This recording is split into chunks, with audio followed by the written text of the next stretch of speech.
ঈদের আগে চাপ বেশি থাকায় অনেকেই ঢাকা ছাড়তে পারেননি। তাদের একটি অংশ রাজধানী ছেড়েছেন ঈদের রাতে। স্বজনদের সঙ্গে ঈদ উদযাপনের পাশাপাশি ছুটিতে কেউ কেউ বেড়াতে যাচ্ছেন কক্সবাজার, কুয়াকাটা, সিলেট সহ বিভিন্ন পর্যটন কেন্দ্রে।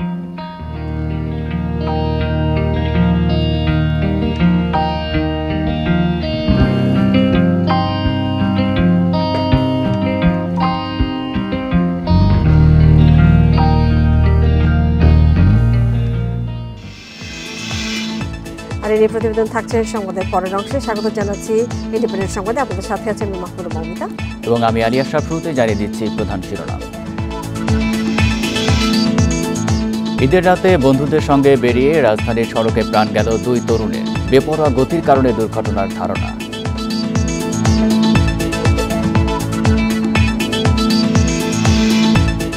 দেশের মানুষের স্বাস্থ্য ব্যয় বছরে ৭৭,০০০ কোটি টাকা খরচ বেশি, 6 রোগের পেছনেই স্বাস্থ্য বিমা চালুর পরামর্শ।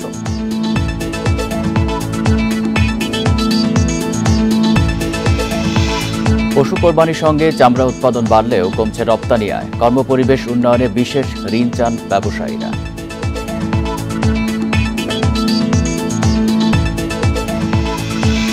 শুনছিলেন প্রধান শিরোনাম। এবারে আর সংবাদ আলোচনা থাকছে। উঁচু জোয়ার এবং জলোচ্ছ্বাসে নোনা পানি বাড়ছে সুন্দরবনে, মারা পড়ছে হরিণ সহ তৃণভোজী প্রাণী।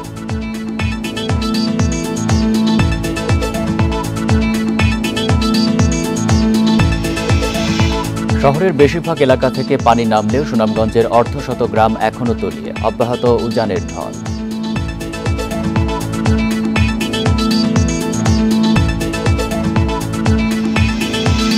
শুনছিলেন শিরোনাম, এবার বিস্তারিত। ঈদের রাতেও রাজধানী ছেড়েছেন অনেকেই। আগে যারা বাড়ি যেতে পারেননি তারাই যাচ্ছেন স্বজনদের কাছে। আবার ছুটিতে কেউ কেউ বেড়াতে যাচ্ছেন কক্সবাজার, কুয়াকাটা, সিলেট সহ বিভিন্ন পর্যটন কেন্দ্রে। পরিবহন সংশ্লিষ্টরা বলছেন যাত্রীর চাপ সামাল দিতে 1 মাস আগেই টিকিট ছাড়েন তারা।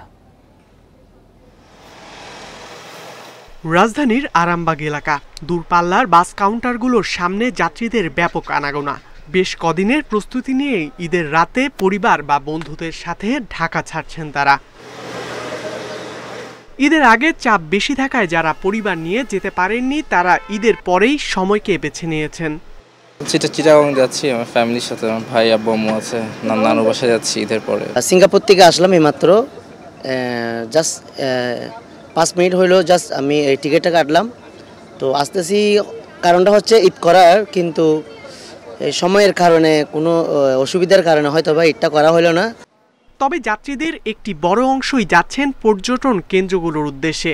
আরামদায়ক যাত্রার জন্য বেছে নিচ্ছেন ডাবল ডেকার স্লিপিং কোচ।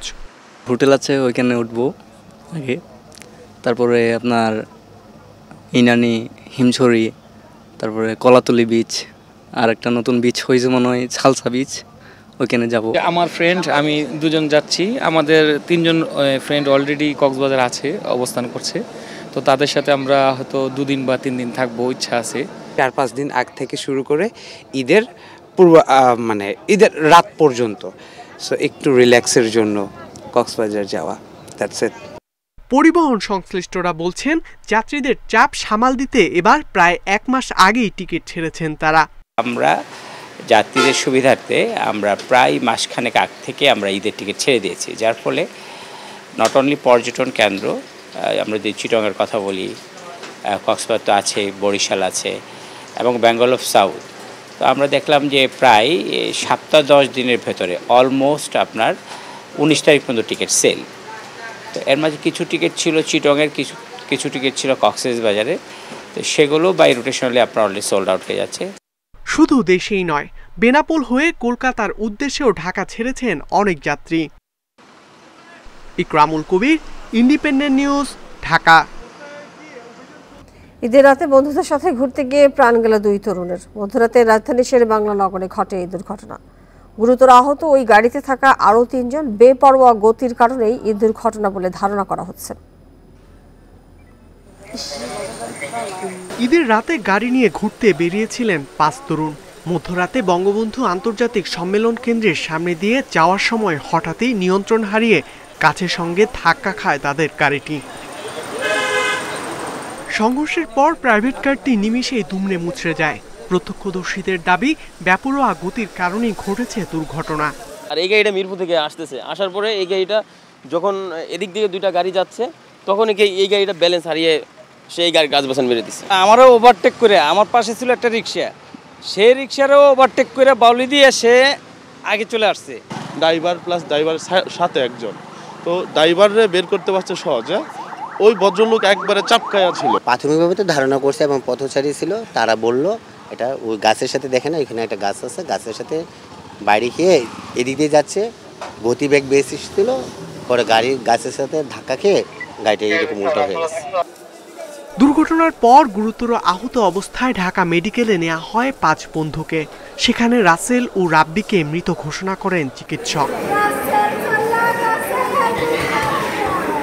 ঈদের রাতে ছেলে হারানো মায়ের কান্নায় ভারী হয়ে ওঠে হাসপাতালের পরিবেশ।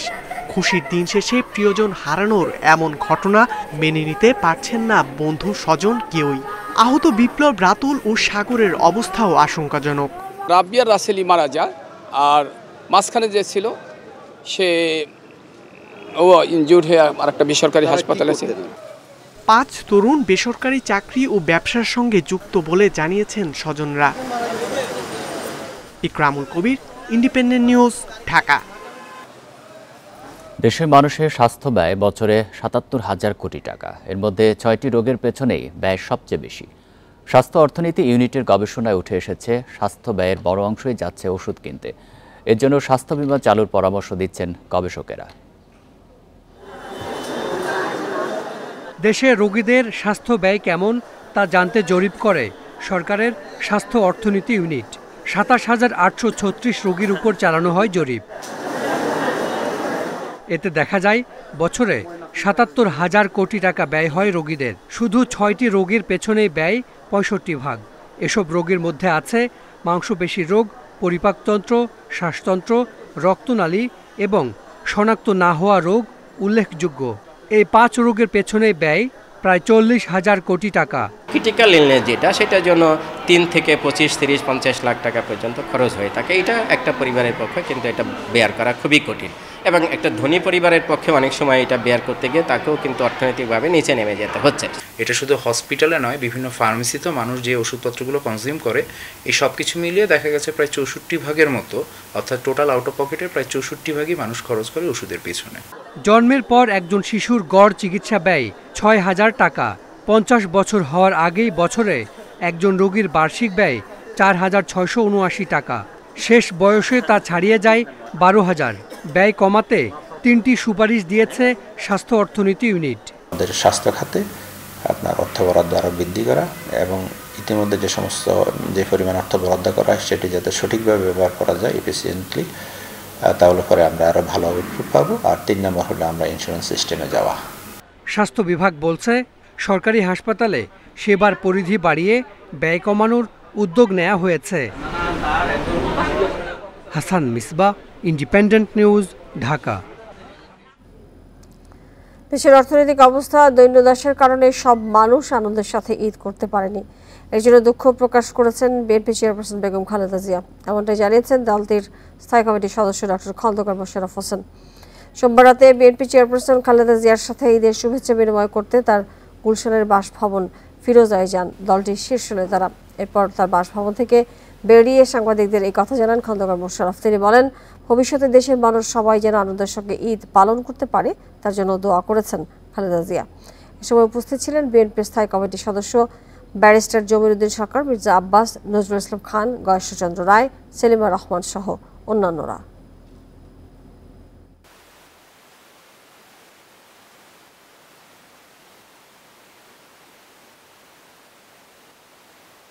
দেশের মানুষের যে আজকে অর্থনৈতিক অবস্থা, দৈন্যতা, আজকে যে খারাপ অবস্থা, এবং আজকে যে ঈদ সকলের সেভাবে আনন্দের সাথে করতে পারেনি, এ ব্যাপারে আমরা সকলেই কষ্টে আছি। আমাদের নেত্রীও দুঃখ প্রকাশ করেছেন।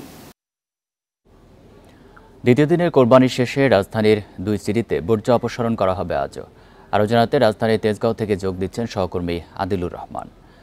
আদিলুর, কর্তৃপক্ষের প্রতিশ্রুতি অনুযায়ী বর্জ্য অপসারণ হয়েছে কিনা, আর আজকেও তো কোরবানি হচ্ছে, সেটিতে আসলে সিটি কর্পোরেশনের প্রস্তুতি কেমন রয়েছে?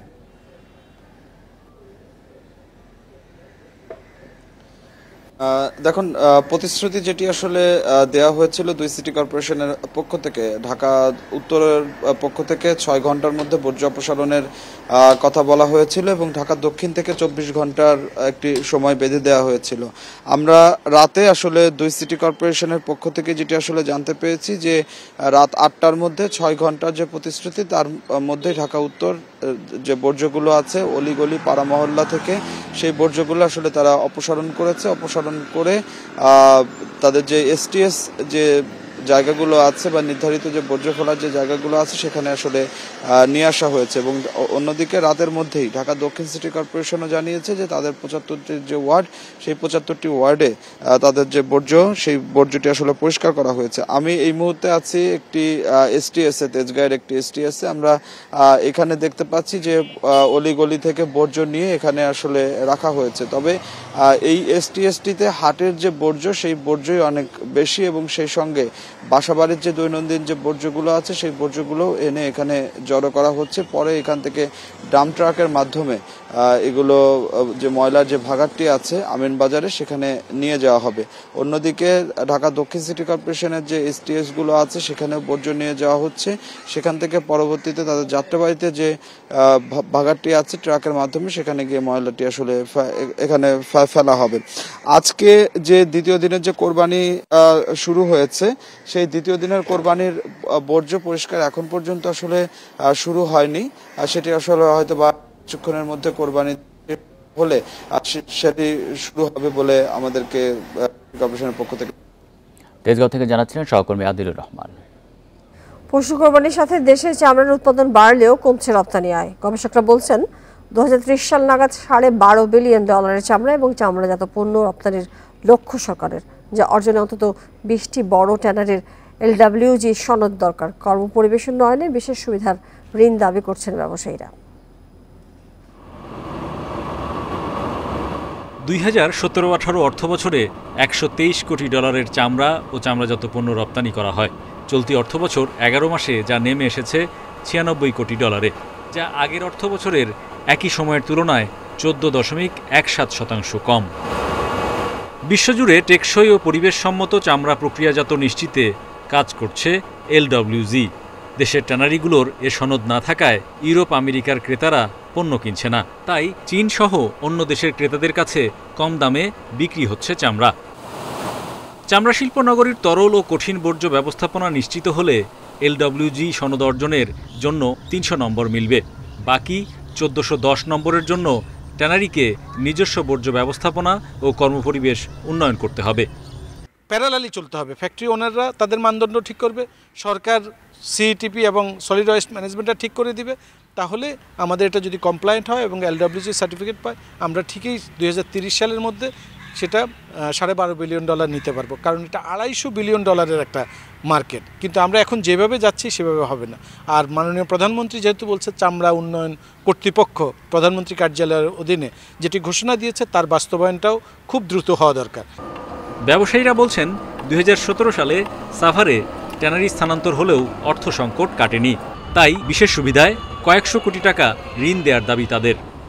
আমি মনে করি যে এই চ্যালেঞ্জ থেকে উত্তরণের একমাত্র উপায় হলো সরকারের সহযোগিতা, যাতে প্রত্যেকটা ট্যানারি আপনার কমপ্লায়েন্স হতে পারে এবং যাতে গ্রিন ট্রান্সফরমেশন ফান্ড অর্থাৎ সফট লোনের মাধ্যমে এই যে কমপ্লায়েন্স করার জন্য আপনার সহযোগিতা করতে হবে। তাহলে কিন্তু আপনার এই খাতটা ঘুরে দাঁড়াবে।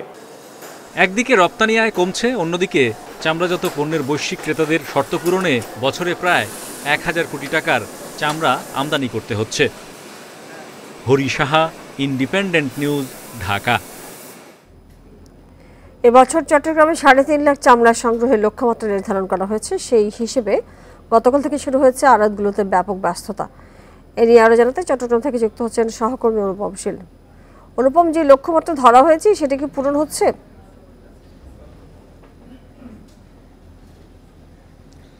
এখনো পর্যন্ত যে যত সংখ্যক আসলে চামড়া নিয়ে আসা হয়েছে আড়তগুলোতে, তাতে লক্ষ্যমাত্রা পূরণ হবে বলেই আমাদেরকে এখানে কাঁচা চামড়া আড়তদার সমবায় সমিতির পক্ষ থেকে জানানো হয়েছে।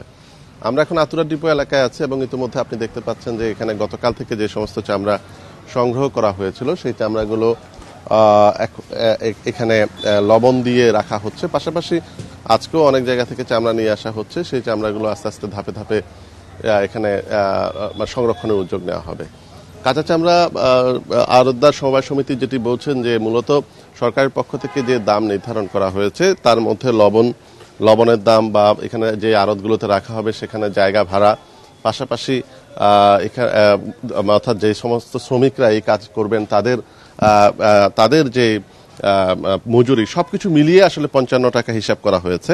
কিন্তু যারা মৌসুমী ব্যবসায়ী আছেন বা বিভিন্ন জায়গা থেকে চামড়া সংগ্রহ করছেন তারা এই হিসেবটি না বুঝেই তারা আসলে চামড়া সংগ্রহ করছেন, ফলে তাদের একটি বড় অংশকে লোকসানের মুখে পড়তে হচ্ছে। তো সেই হিসাবে তারা কাঁচা চামড়া আড়তদার সমবায় সমিতি যেটি বলছেন যে প্রতি বর্গফুট চামড়ার দাম তারা 25 টাকার উপরে আসলে দিতে পারছেন না, কারণ এখানে যে আলাদা আলাদা 9টি খরচ এখানে যুক্ত হচ্ছে। তো এই প্রেক্ষাপটে মৌসুমী ব্যবসায়ী এবং আড়তদারদের মধ্যে যে গত কয়েক বছর ধরে যে বাদানুবাদ সেটি আসলে এবছরও আছে। তারপরেও আমরা দেখছি যে এবারও গাউসিয়া কমিটি নামে একটি স্বেচ্ছাসেবী সংগঠন তারা চট্টগ্রামের বিভিন্ন জায়গা থেকে অন্তত 1 লাখ পিস চামড়া সংগ্রহ করে সেটি সংরক্ষণের উদ্যোগ নিয়েছে। সব মিলিয়ে আসলে চট্টগ্রামে যে এই আড়তদারদের সমবায় সমিতি তারা 3 লাখ, পাশাপাশি গাউসিয়া কমিটির 1 লাখ, মোট 4 লাখের মতো চামড়া এবার সংগ্রহ হতে পারে বলে এই সংশ্লিষ্টরা আমাদেরকে জানিয়েছেন। অনুপম, আপনাকে অনেক ধন্যবাদ এই বিষয়ে তথ্য দেওয়ার জন্য। উঁচু জোয়ার আর জলোচ্ছ্বাসে নোনা পানি বাড়ছে সুন্দরবনে, আর তা স্থায়ী হচ্ছে বেশি। এতে দুর্যোগের সময় আশ্রয়ের জায়গা কমে যাওয়ায় বেশি মারা পড়েছে হরিণসহ তৃণভোজী প্রাণী। বাঘশাবকেরও বাড়ছে ঝুঁকি। তাই বনের বাস্তুতন্ত্র রক্ষায় মিঠা পানির পুকুর বাড়ানো ও উঁচু পাড় তৈরির পরামর্শ দিচ্ছেন গবেষকেরা। জোয়ারে ডোবে ভাটায় জাগে সুন্দরবন, আর প্রায় প্রতি বছরই দুর্যোগে ক্ষতবিক্ষত হয় এই শ্বাসমূলীয় ভূমি। ঘূর্ণিঝড় রিমালে জোয়ারের পানি উঠেছে প্রায় 3 মিটার পর্যন্ত, ডুবেছিল 2 দিন। ভেসে গেছে হরিণ, শূকর, শাবক। পূর্ব অংশে কটকা, কচিখালী, নীলকমল, আন্দারমানিক সহ নানা এলাকায় ভেসে আসে প্রায় 150 মৃত হরিণ। বন বিভাগের হিসাব বলছে আগস্টে 2.6 মিটার, সেপ্টেম্বরে 2.7 মিটার ও অক্টোবরে জোয়ার ওঠে 2.8 মিটার। তবে 27 মে পানি ছিল প্রায় 3 মিটারের কাছাকাছি। জোয়ারটা যখন তার স্বাভাবিক ধারণ ক্ষমতা নদী ক্যানেলগুলো হারিয়ে ফেলছে, যার কারণে এই পানিটা কিন্তু অনেক বেশি উঁচু দিয়ে আসছে। ফলে এইটা কিন্তু একটা নতুন ধরনের সমস্যা আমাদের জন্য এবং প্রাণীদের জন্য, সুন্দরবনের জন্য, সুন্দরবনের প্রাণী বিশেষ করে হরিণের জন্য এটা একটা মারাত্মক সমস্যা। রেমালের আগে মিথিলি, ইয়াস, আমফান, বুলবুল, সিডর আইলার মতো বড় ঝড়েও বিধ্বস্ত হয়েছে সুন্দরবন। তবে এবারের মতো উঁচু জোয়ারে এত লম্বা সময় জুড়ে থাকেনি কখনো, আর এতে সবচেয়ে বেশি ক্ষতি শিকার হয়েছে হরিণ। তো আশেপাশের বনাঞ্চল থেকে সবগুলো এসে জাস্ট কটকা সি বিচে যাওয়ার পথে জামতলা যেখানে সবচেয়ে উঁচু সবাই এসে সেখানে বিভিন্ন গাছের নিচে আশ্রয় নিয়েছে। কিন্তু জলোচ্ছ্বাসের হাইটটা এত ছিল যে ওই হাইটটাও আসলে মানে হয়ে গেছে, জলোচ্ছ্বাসে হয়ে গেছে, ভেসে গেছে। তখন কিন্তু তারা মারা গেছে এবং ওইখানেই মারা গেছে। বনে মিঠা পানির পুকুর কম বেশি 100টি। প্রাণীদের আশ্রয়ের জন্য গড়া হয়েছে কিছু উঁচু জায়গাও। তবে গবেষকেরা বলছেন উঁচু জোয়ারে এসব আর সুরক্ষা দিতে পারছে না তৃণভোজী প্রাণীর শাবককে। সুপেয় পানির অভাবেও কিন্তু অনেক হরিণ মারা যাওয়ার সম্ভাবনা আছে। এটা গবেষণা করলেই হয়তো বোঝা যাবে। তো এই বিষয়গুলো খুবই গুরুত্ব দিতে হবে এবং ঘন ঘন পুকুর করতে হবে বিভিন্ন জায়গায়, যেসব জায়গাগুলো রিয়েলি জলোচ্ছ্বাসে ডুবে যায়। তা না হলে ভবিষ্যতেও আরও অনেক হরিণ মারা যাবে এবং অনেক তৃণভোজী প্রাণী যারা ক্লাইম করতে পারে না গাছে তারা কিন্তু মারা যাবে। একই সঙ্গে বন, জলাভূমি ও উপকূলীয় বাস্তুতন্ত্রের মিশেলে গড়ে উঠেছে সুন্দরবন, আর এর সুরক্ষায় 2019 সালে বিশ্ব ঐতিহ্যের তালিকায় রাখতে 9টি শর্ত দেয় জাতিসংঘ। Shahriar Anirban, Independent News, Dhaka. উজানের ঢল এবং বৃষ্টি অব্যাহত থাকায় সুনামগঞ্জের নদ-নদীর পানি বেড়ে নতুন নতুন এলাকা প্লাবিত হচ্ছে। এর মধ্যে 10 উপজেলার শতাধিক গ্রাম প্লাবিত হয়ে ভোগান্তি 2 লক্ষের বেশি মানুষ। সকালে সুরমা নদীর পানি সুনামগঞ্জ পয়েন্টে বিপদসীমার 52 সেন্টিমিটার এবং ছাতক পয়েন্টে বিপদসীমার 138 সেন্টিমিটার উপরে প্রবাহিত হচ্ছে। জেলার ছাতক থেকে গোবিন্দগঞ্জ সড়কের প্রায় 1.5 কিলোমিটার অংশ তলিয়ে থাকা চলাচলে পোহাতে হচ্ছে চরম ভোগান্তি। এছাড়া 10 উপজেলার শতাধিক গ্রামের বসতভিটায় পানি ঢুকে মানবেতর জীবনযাপন করছেন স্থানীয়রা। এদিকে ঈদের দিন সকালে চরম ভোগান্তি থাকলেও দুপুরের পর শহরের পানি নেমে আসায় স্বস্তি ফিরতে শুরু করে সাধারণের মনে। তবে রাতেই ভারী বৃষ্টিতে ফের তলিয়ে যায় শহরের বেশিরভাগ নিচু এলাকা। পানি বেড়ে যাওয়ায় আশঙ্কায় অনেকেই আশ্রয় নেন আশ্রয় কেন্দ্রে। নদীর পানি বৃদ্ধি অব্যাহত থাকায় সবাইকে সতর্ক থাকার আহ্বান জানিয়েছে পানি উন্নয়ন বোর্ড। এতক্ষণের মধ্যে সাং বান্ধে আছি, এই আরিবাসন সপ্তাহ এই সাঙ্গের উপরে আমরা মানুষ 5-6 জন ফ্যামিলির মাঝে কাজ কর্ম কখনো পানি বন্যার লাগে আমরা করতে পারি আমরা গোরদার ফাইনে নিচে গেছে আর খুব কষ্টে মানে জীবনযাপন কাটাইতেছি। আগামী 48 ঘন্টা এই বৃষ্টিটা অব্যাহত থাকবে। সেক্ষেত্রে সুনামগঞ্জের নদ নদীর পানিও বিপদসীমা উপর দিয়ে প্রবাহিত হবে। চেরাপুঞ্জিতে বৃষ্টিপাত কম হয়েছে, সেজন্য এটা খুব যদি এখনো বৃষ্টিপাত হয়ও এই সুনামগঞ্জের বন্যা পরিস্থিতি অবনতি হওয়ার আশঙ্কা কম। ঈদযাত্রা এবার সর্বোচ্চ টোল আদায় হয়েছে পদ্মা সেতু ও যমুনা নদীর ওপর বঙ্গবন্ধু সেতুতে। সেতু কর্তৃপক্ষের তথ্যানুসারে পদ্মা সেতুতে গত 10 থেকে 16 জুন রাত 10টা পর্যন্ত গত 7 দিনে টোল আদায় হয়েছে 24 কোটি 73 লাখ টাকার বেশি। আর 11 জুন থেকে রাত 12টা থেকে 16 জুন রাত 12টা পর্যন্ত বঙ্গবন্ধু সেতুতে টোল আদায় হয়েছে 16 কোটি 26 লাখের বেশি। গত 14 জুন পদ্মা সেতুতে সবচেয়ে বেশি টোল আদায় হয়েছে। এই দিন মোট আদায় হয়েছে 4 কোটি 82 লাখ 18 হাজার টাকা। আর বঙ্গবন্ধু সেতুতে প্রায় 26 বছরের সর্বোচ্চ টোল আদায় হয়েছে গত 13 জুন। ওই দিন রাত 12টা থেকে পরবর্তী 24 ঘন্টায় সেতু দিয়ে 53,708টি যানবাহন পারাপার হয়েছে। এতে টোল আদায় হয়েছে 3 কোটি 80 লাখ 63 হাজার 400 টাকা, যা সেতু উদ্বোধনের পর সর্বোচ্চ টোল আদায়। এ ছিল এখনকার সংবাদে। আরো বিস্তারিত জানতে চোখ রাখুন ফেসবুক, ইউটিউব এবং এক্সে। ধন্যবাদ সবাইকে সাথে থাকার জন্য।